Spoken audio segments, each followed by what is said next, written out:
नमस्कार विनय जी। प्रणाम जी, कैसे हो आप? बढ़िया बढ़िया, मैंने आपके बारे में यूट्यूब पे बहुत सारे वीडियो देख रखी है। हाँ जी।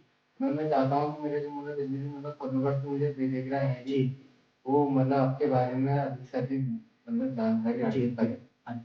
और मैं आपके सामने 5 क्वेश्चन लेकर आ रखा हूँ बिल्कुल। जिनमें से 3 हिंदी होते हैं। हाँ जी, हाँ जी। मैं आपके बारे में आपसे पूरी पूछना चाह जी। रहा हूँ। जी। मैं चाहता हूँ कि अभिनव आपने पूरा जिंदगी में जितना आपका अनुभव है हाँ जी। उसके बारे में विस्तार से मुझे बिल्कुल बताइए। बताएंगे, बिल्कुल बताएंगे नीरज जी, हम आपको हर चीज के बारे में बताएंगे, क्योंकि जो अनुभव होता है ना, जी वो किसी के साथ शेयर करने में जी हमें भी अच्छा लगता है। कोई हमारी बातों को समझे तो वो हमको भी अच्छा लगता है। ये आपने बहुत अच्छा कार्य किया, जो आपके द्वारा हमारे दर्शकों का भी भला हो जाएगा।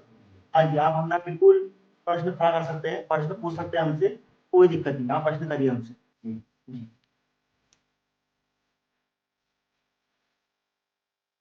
तो मेरा पहला प्रश्न यह है, जी। क्या सिद्धियाँ होती हैं और उन्हें कैसे अर्जित किया जाता है? हाँ जी, सिद्धियाँ होती हैं, बिल्कुल होती हैं। इनमें निसंदेह है, सिद्धियाँ होती हैं, इनके चमत्कार होते हैं, प्रकोप होते हैं, इसमें हम बिल्कुल निसंदेह हैं, सिद्धियाँ होती हैं। पर यह है कि जिसके अंदर जितनी योग्यता रहेगी, वो उसी प्रकार से उसको समझ पाएगा ना, सीधी-सी बात ये है। सही बात। बिल्कुल, तो इसमें यह है कि जितनी आध्यात्मिकता होगी जिसके अंदर, वही योग्यता को देख पाएगा, वह आध्यात्मिकता को समझ पाएगा। अब जिसने आज तक पूजा नहीं करी, कभी कोई मतलब नहीं रखा, तो वो कैसे समझ पाएगा?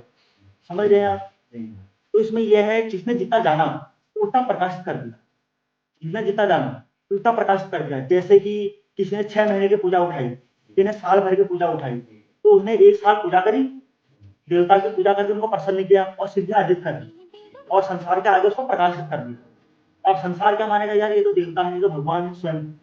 तो ये चीज होती है, पर यह है कि हम इसको झूठा नहीं कह सकते। बिल्कुल बिल्कुल झूठा नहीं कह सकते, ये चीज हमने देखी है, ये चीज हमको पता है, हम इसके मार्ग से चले हुए आए हैं।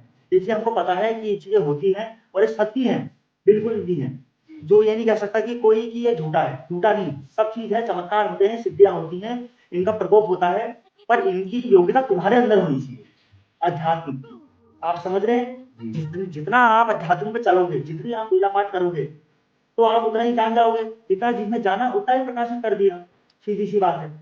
तो बिल्कुल होती है, सिद्धियां होती है, इनका प्रकोप होता है, बहुत चीजें सिद्धियां होती हैं, नाना प्रकार की अष्ट सिद्धि नहीं कहा जाता, लक्षण सिद्धि होती है, पेड़ सिद्धि होती है, देवता की सिद्धि होती है, हर किसी की सिद्धि होती है। इसमें कोई संदेह नहीं है कि सिद्धियां नहीं होती है। पर यह है कि अब जैसे कि कोई व्यस्त जीवन का साधक है, उन्हें आज तक पूजा पाठ नहीं करी, जी जी। अब उसके सामने कोई सिद्ध आदमी चले जाता है, हाँ जी। तो वो अपनी सिद्धियों का प्रकोप दिखाता है, तो वो क्या समझेगा, वो सोचेगा कि नाटक है, झूठ है, तो उसको सब नाटक नजर आएगा। क्यों? क्योंकि उसके अंदर योग्यता ही नहीं है उस चीज की, उसने कभी उस चीज को जाना ही नहीं है, समझा ही नहीं है, अध्यात्म में कभी कदम ही नहीं बढ़ा रखा है, तो उसके सामने वो चीज कैसे आ रही है, मतलब ही नहीं, तो उसको क्या लगेगा, सब ड्रामा नजर आएगा। तो उसको लगेगा सब ड्रामा है, कुछ नहीं है, सब अंधविश्वास है। पर अंधविश्वास नहीं, हकीकत है। जो ने जितना जाना उतना प्रकाशित किया, जिसने जितना पूजा करी, जितना एक लिमिट करी, जिसने जितनी पूजा करी, साल की उठाई, महीने की उठाई, 41 दिन की पूजा उठाई, 41 दिन की साधना उठाई, उतनी सत्यों को अर्जित करके संसार के आगे प्रकाशित कर दिया। जी, समझे आप? और कोई लोग आपने देखे होंगे 10-10 साल से पूजा कर रहे हैं, उनके पास कोई सिद्धि नहीं है, कोई मतलब नहीं है। आपने इसी को देखी होंगी, ये चीज होती है। जो अष्टांग योग से चलता है, जो सिद्धियों की ओर को बढ़ता है, तो उसको सिद्धियां खुद अर्जित हो जाती है। आप समझे हमारी बात को? बिल्कुल भी। हाँ, तो इसमें हम झूठ नहीं बोल सकते कि सिद्धियां नहीं होती है, इनके प्रकोप नहीं होते, चमत्कार नहीं होते, सब चीज होती है, पर उसकी योग्यता तुम्हारे अंदर होनी चाहिए, आध्यात्मिकता की पावर तुम्हारे अंदर होनी चाहिए कि तुम अध्यात्म में किस प्रकार चल रहे हो, तुम्हारा भाव भगवान के प्रति कैसा है। समझ रहे हैं आप बात को? और अब बात रहती है इनको कब अर्जित किया जा सकता है। इनका कोई लिमिट नहीं है, इनका कोई टाइम नहीं है। सिद्धियां 2 दिन में भी अर्जित हो सकती हैं, 2 साल में भी हो सकती हैं, और नहीं भी हो सकती है, क्योंकि सिद्धि का कोई लिमिट नहीं होती, कोई टाइम टेबल नहीं होता। यह सब तुम्हारे बुद्धि पर, तुम्हारे भाव पर निर्भर करता है। निस्वार्थ प्रेम से पूजा पाठ करोगे, संकल्प पूर्वक करोगे, तो सिद्धियां तुम्हें कुछ दिनों बाद ही अर्जित हो जाएगी। सपने के माध्यम से आपको संकेत मिल जाएंगे। समझ रहे हैं आप हमारी बात को? बिल्कुल। आप सपने के माध्यम से आपको संकेत मिल जाएंगे, और आपको बिल्कुल तेज समझ से आपके सिद्धि बिल्कुल खड़ी हो जाएगी आगे से कि आप हमको अर्जित करिए और संचरण कल्याण में लगाइए। पर कुछ साधक, कुछ तांत्रिक लोग क्या करते हैं कि सिद्धियों का कुछ गलत प्रयोग कर देते हैं, इसी कारण से। यही कारण होता है कि सब आदमी के अपने इंसान के, व्यक्ति के, साधन के, उपासक के ऊपर डिपेंड करता है कि सिद्धियों को किस प्रकार चलाना है। पर हाँ, ये बात, आपका जो प्रश्न था कि सिद्धियां होती हैं और वो कैसे अर्जित किया जाता है, ये बिल्कुल सत्य बात है कि सिद्धियां होती हैं, इनके प्रकोप होते हैं। आप हमारी बात से संतुष्ट हैं? आपका कोई प्रश्न? और मेरा दूसरा प्रश्न यह है जी। कि क्या भगवान के भक्तों पर भी सिद्धियां कार्य करती है, क्या नुकसान उनको भी बता सकती है? हाँ जी, हाँ जी, बिल्कुल। तो भगवान के भगत होते हैं, जी ये भगत तो होते हैं दयालु भगत, जी जो खाली व्यस्त जीवन में रहते हैं जी। और हल्के-फुल्के पूजा-पाठ करते हैं। हाँ, उनके ऊपर क्या होता है, जैसे कि सिद्धियों का मेरे ऊपर सिद्धि है और मैंने आपके ऊपर कर दी, हाँ, तो क्या होगा, आप भगवान को मानते हैं, श्रद्धा दुर्गा मानते हैं, तो वो अटैक आपके पास पक्का करेगी। क्यों? क्योंकि मैंने भी उन सिद्धियों को बड़े मुश्किल में अर्जित किया है। मैंने भी साधना करी है, जप किया है, तप किया है, उनको प्रसन्न किया है और उनको अपने द्वारा अर्जित किया है। इसीलिए वो प्रसन्न हुई है और मैंने आपके ऊपर छोड़ी गई है, तो वो आपको नुकसान पक्का पहुँचाएँगी। पर ये होता है जैसे कि 100% में से वो आपके पास 20% आपको नुकसान पहुँचाएँगी। और जो साधक होते हैं, उपासक होते हैं, जो भगवान के बहुत बड़े भगत होते हैं, उनके ऊपर क्या होता है, उनके ऊपर सिद्धियों का प्रकोप बहुत ना के बराबर होता है। समझ रहे हैं? जैसे कि मारण क्रिया का प्रयोग कराता है, तो उसकी एक दिन मृत्यु होनी है और बहुत बड़ा उपासक है, भगवान का बहुत मानता है, भजन संकीर्तनम सर्वपापनाशनम, भगवान का कीर्तन करता है, नाम का जप करता है, खूब बहुत बड़ा भक्त है। तो मैंने आपके पास सिद्धि का प्रकोप छोड़ा गया, तो आपका क्या होगा, हल्के दुर्गे में आपका एक्सीडेंट होगा, तबीयत खराब होगी, पर आप बच जाएंगे, आपको कुछ नहीं होगा। पर ये है कि सिद्धि अपना प्रकोप दिखाती है, ये बात सत्य है, सीधे अपना प्रकोप दिखाती है। आप समझ रहे हैं हमारी बात को? बिल्कुल बिल्कुल। हाँ जी, पर ये नहीं कहा, क्योंकि हमने भी उनको अपनी भक्ति से प्रसन्न किया है ना। आप भी भगवान के भक्त हैं और हमने भी उनको भक्ति से प्रसन्न किया है, और फर्क यह है कि भगवान से बड़ा नहीं है कोई, क्योंकि भगवान का जो भगत होता है, जो भगवान के साथ होता है, भगवान उसकी रक्षा करते हैं। आप समझ रहे हैं हमारी बात को? हाँ जी, तो मैं आपके बीच में अब तीसरा प्रश्न मैं हाँ जी, रखता हाँ हूँ। जी, तो रिश्तेदार है, जी।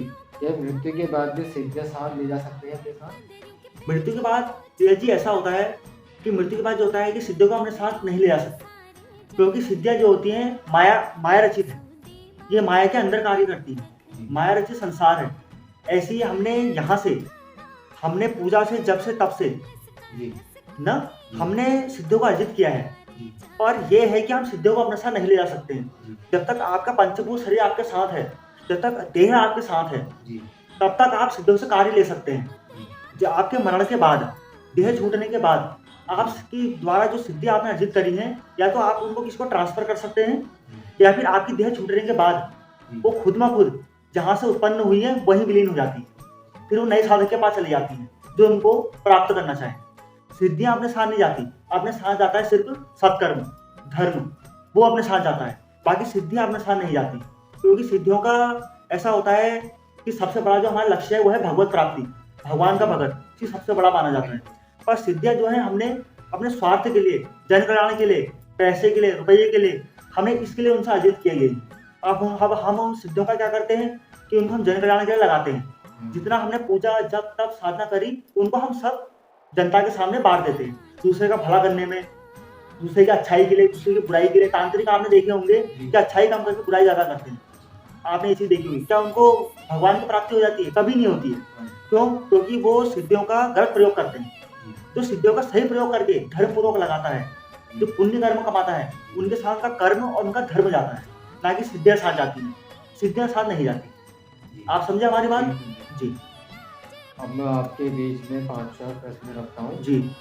उत्तराखंड को इतना लोकप्रिय क्यों माना जाता है? क्योंकि हमारा जो उत्तराखंड है, आपने एक चीज बहुत वीडियो में देखा होगा, आपने बहुत सुना होगा कि उत्तराखंड जो है हमारा देवभूमि के नाम से जाना जाता है।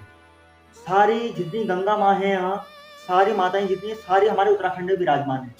गंगा माता हमारी हरिद्वार में विराजमान है, आपने इसी का ध्यान दिया होगा। जितने भी हमारे सिद्ध जो मंदिर हैं, सिद्धिपीठ मंदिर हैं और शक्तिपीठ मंदिर हैं, हमारे उत्तराखंड में ज़्यादातर विराजमान है। जैसे कि नैनीताल, उत्तराखंड, चमोली, देहरादून, आप समझ रहे हैं, रुद्रप्रयाग, सब उत्तराखंड के अंदर है। तो इसीलिए इसको हम लोग, इसको दुनिया लोकप्रिय इसलिए मानते हैं क्योंकि यहाँ देवताओं का वास है। हमारा जन्म उत्तराखंड में हुआ है, देवभूमि में हुआ है। तो हमारा उत्तराखंड में जो देवभूमि में हमारा जन्म हुआ है, हम भी यही चाहते हैं कि हमारा जो हमारा जन्म हुआ है, उत्तराखंड देवभूमि में हुआ है। पर हमारी देह छूटने के बाद भी हम उत्तराखंड में ही दोबारा जन्म लें। और मैं तो पूरी आस करता हूँ, जितने मंदिरों में जाता हूँ एक ही विनती करता हूँ कि उत्तराखंड देवभूमि में मेरा जन्म हो और मेरी आत्मा उत्तराखंड से बाहर कहीं ना जाए। क्योंकि उत्तराखंड देव की भूमि माना जाता है और यहाँ हर पल पल में, हर घर में देवता वास करते हैं। हर किसी स्त्री पे, हर किसी पुरुष पे देवता का वास है। आप समझे हमारी बात को, इसलिए इसको लोकप्रिय माना जाता है। और हमारे उत्तराखंड देवभूमि में अलग अलग रीति रिवाज हैं, जो हमारे जो पूर्वज जो हमारे थे, वो भी हमारे रीति रिवाज को चलाते हुए आए हैं जी बिल्कुल। धर्मपूर्वक। और दूसरा जो हमारे अब जो आने वाली जो पीढ़ी है, वो भी ऑटोमेटिक उनके माइंड में वो चीज बस जाती है, वो चीज छप जाती है। क्यों? क्योंकि उसका प्रभाव देवता गण करते हैं। देवता उनको ज्ञान प्रकट करते हैं कि यह रीति को आपने भी आगे लेके जाना है। इसीलिए यहाँ हर एक व्यक्ति, हर एक घर की स्थिति सब देवता पर डिपेंड रहती है। इसलिए को देवभूमि उत्तराखंड माना गया है। जितने भी देव अवतार होते हैं सारे उत्तराखंड में होते हैं। जितने महापुरुष रहे हैं सारे उत्तराखंड में समाधि ली है, और उत्तराखंड में उन्होंने जन कल्याण करके देवता के अर्जित हुए। जी आप समझता है हमारी बात? जी अब मैं आपसे सिर्फ आखिरी सवाल पूछना चाह रहा हूँ। हाँ जी, कर्म बढ़ा कि धर्म बढ़ा? हाँ जी, इसमें यह है कि देखिए वीर जी, कर्म तो हर एक चीज कर्म है। आप हमसे प्रश्न कर रहे हैं, ये भी कर्म है। कोई गलत कर्म कर रहा है, जैसे कि शराब पीने वाला भी कर्म कर रहा है, वो भी शराब पी रहा है। पूजा करने वाला भी कर्म कर रहा है, भगवत पुराण पढ़ने वाला भी कर्म कर रहा है। हर एक व्यक्ति कर्म कर रहा है। वहीं बाजार में जाओ, मीट मांस काट रहा है, मुर्गों की हत्या कर रहा है, वो भी एक कर्म है। पर जो कर्म धर्म से चले वही कर्म है ना, बाकी सबको कर्म है। क्योंकि यही बात है, क्योंकि जो कर्म धर्म से चलकर पूजा बने वही कर्म है, बाकी सबको कर्म है। इसीलिए आपका जो प्रश्न था, मैं आपको बताना चाहता हूँ कि कर्म बढ़ा कि धर्म बढ़ा। इसमें सबसे महत्वपूर्ण जो गृहस्थ जीवन में जो लोग रहते हैं, जो गृहस्थ जीवन में जो लोग हैं, अधिकांश लोगों में, संसार में सब लोग कर्म को बड़ा मानते हैं। वो कर्तव्य कर्म अलग चीज है, और जो कर्म है उनको पैसे से मतलब है कि पैसा कहीं से आए। वो चाहे पाप कर्म करके आए चाहे पुण्य कर्म करे, उनको उनसे कोई फर्क नहीं पड़ता। तो उनको कर्म से मतलब है कि कर्म करें। आप समझ रहे हैं हमारी बात? कर्म, पर कर्म में क्या है, जो कर्म धर्म से चले वही कर्म है, बाकी सबको कर्म है, बाकी सब अधर्म है। इसीलिए हमें हमेशा धर्म से पैसा कमाना चाहिए, कुकर्म से पैसा नहीं कमाना चाहिए, पाप कर्म नहीं करने चाहिए। पुण्य से, मेहनत से अर्जित करा हुआ पैसे को ही जन कल्याण में, यज्ञ में, पूजा में, भंडारे में, मंदिरों में, दान में, दक्षिणा में, हमेशा हमें धर्म का पैसा, पुण्य का पैसा ही कमाना चाहिए। आप हमारी बात समझ पाए? बिल्कुल। हाँ जी, आज मिलकर में बहुत मतलब अच्छा लगा जी हम मिलते हैं आपसे अगली वीडियो में। ठीक है जी, प्रणाम। ठीक।